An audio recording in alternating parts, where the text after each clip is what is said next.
Dubai news one में आप तमाम लोगों को वेलकम करते हैं। दुबई के अंदर 10 साल बाद एक बड़ा ख़तरा जो है वो आ चुका है। दुबई को मुकम्मल तौर पे बंद करने का नोटिफिकेशन जारी कर दिया गया है।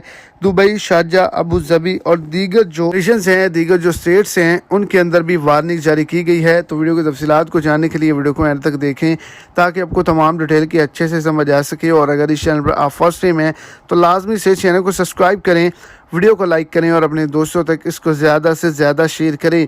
तो 10 साल बाद दुबई के अंदर महकमा मौसमियात की जानिब से एक बड़ी पेशगोई की गई है कि एक बड़ा सैलाबी सिलसिला जो है वो शुरू होने वाला है दुबई के अंदर। और इसके अलावा अबू धाबी के अंदर जो है वो रेत का बड़ा तूफ़ान जो है वो दाखिल होने वाला है। इसी की वजह से यूएई के तमाम दाखिली खारजी रस्तों पर एमरजेंसी को नाफिज किया गया है और ईद तक बड़ी एमरजेंसी को नाफिज किया गया है। एक बड़ा ख़तरा आ चुका है।